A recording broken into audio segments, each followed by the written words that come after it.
What?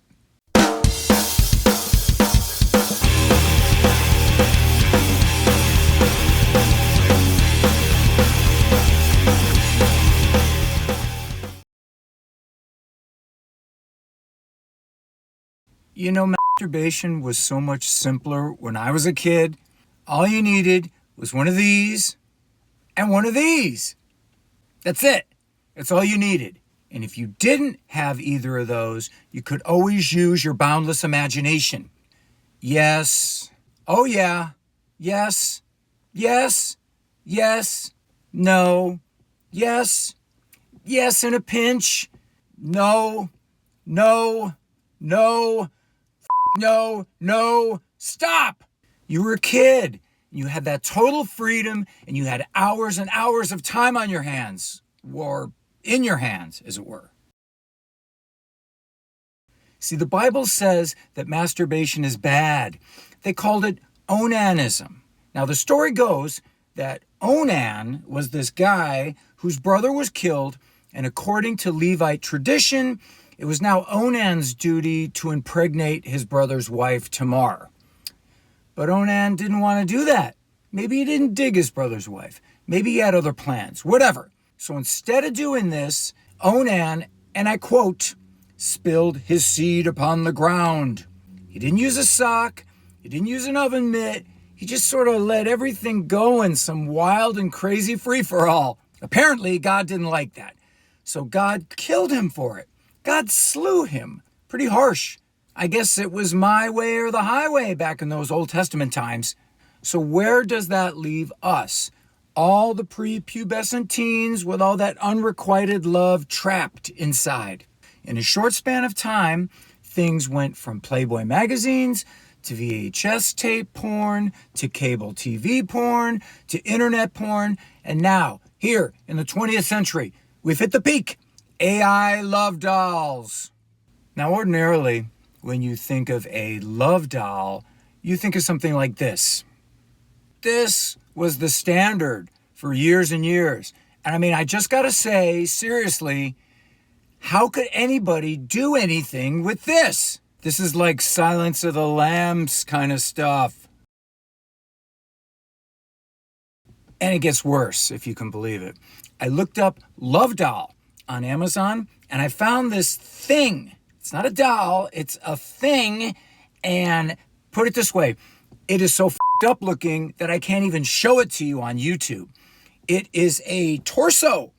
It is a female torso, naked from the waist down and chopped off at the knees. It looks sort of like some weird Salvador Dali sculpture. Now, what are you supposed to do with this?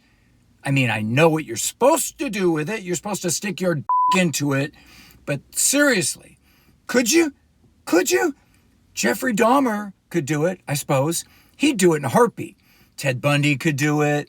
John Wayne Gacy, he could do it. He would do it in style. He would do that torso in full clown drag.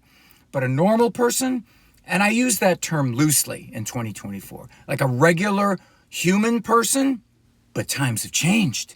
People have changed. And now even the ubiquitous love doll has changed. I didn't really know too much about it, because I don't dabble in that sort of thing.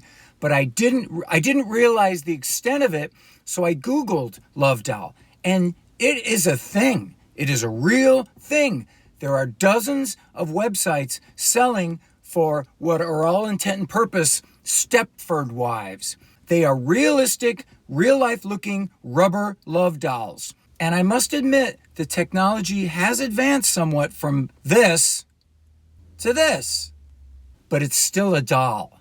It doesn't matter how realistic it is. It's still a doll. It's still technically a woman made out of rubber with an all-access 3-hole pass. And the way that they sell it on the internet, it's weird and it's creepy. It really gives you a window into who is buying them. Using the doll eliminates the risks of STDs and unwanted pregnancies. Well, it would, wouldn't it? You're not going to get syphilis from a rubber doll. If you're reduced to using a doll for sex, pregnancy is probably the least of your worries. The doll helps build confidence and reduce performance anxiety by offering a non-judgmental partner. Well, no shit. The doll isn't going to say no or suddenly have a headache. The doll is always going to be ready to go. And the list of accessories is also pretty fucking dark. You can choose the height of your doll, the hair color. Maybe you want extra wigs to suit your mood. Now, do you want the doll's vagina fixed or removable? When you're done with it, just throw it in the dishwasher with the rest of the plates and the dirty dishes. Do you see what a rabbit hole I've just entered? And there are dozens of these outlets all over the web. I had no idea. It's totally monstrous. And it's pretty sad. I'm picturing a sad and lonely man surrounded by empty bottles of cheap wine in a darkened room with the drapes drawn. Some kind of Unabomber kind of dude sitting on a couch with some freakish mute rubber thing. You talk to it and you think it's talking to you. Are you sufficiently freaked out? No? Stay tuned. Now, let's move on to the real deal.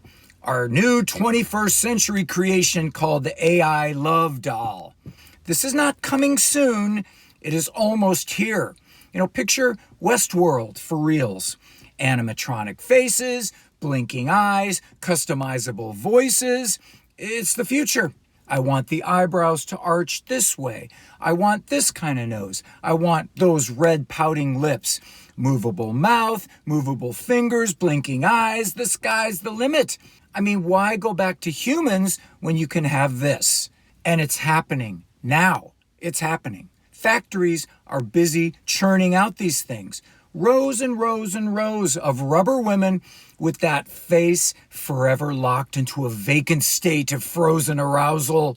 As I said, the regular dolls without all the upgrades can go for a few $1,000s, but the new and improved AI dolls, they're going to sell for about 17 or 18 grand. One of the selling points is that if you have one of the $1,000 models and you decide to upgrade, they can just saw the head off your old doll and stick the new AI head on. This is Frankenstein shit, man. This is Frankenstein and Dracula and Creature from the Black Lagoon all rolled into one. See, I, as a grown man, I can't comprehend this at all. But then again, I have a good wife life. I'm not constantly fighting and arguing at home. Have a fight with your wife. F it. I'm taking the doll out tonight. Technically it's not cheating, is it? I'm from a different time when shit like this was only in the realm of science fiction. To be honest, I can't comprehend a lot of what I see and hear around me on TV, on the TikTok, on the YouTube. It's the sheer loneliness, man. I see the TikTok women crying their eyes out on camera. I can't find a good man. Then there's the incels, the guys who've given up on finding a woman and they sit in their bedrooms all day playing video games and engaging in tag team onanism. Dating sucks, bars suck, nobody's happy, nobody's fulfilled. People are in a constant state of searching for the best possible version of a person, male or female, and never ever finding it. Well, of course not, because it doesn't exist. Not on the internet, not in some freakish simulation. It doesn't exist. There's only us, people, with all our faults and all our quirks. There's only just people. Maybe the goal of these AI dolls is to further alienate us from our humanity, like what they're doing with the phones. Teenagers especially, they are truly f***ed up. No attention span, no patience, no common sense. How can teenagers be expected to have any sort of truly lasting relationship when they can't stay off their Instagram for 20 minutes? It's a toxic brew, and we're all drinking it like some weird modern version of Jonestown. We are all lining up to drink it. Woo! Sorry, guys. I was ranting for a minute. I'm sounding like Howard Beale from the movie Network. Go watch that movie if you want to see the future. Well, this episode has taken several turns, from the physical to the metaphysical to the rubbery non-physical. And in the future, when we're all dust in the wind, the earth will be completely populated with sexy robot she-devils and walking, talking bots. I can't wait. Well, it's your old pal Jizzo, rockin' and rollin'. We'll see you next time.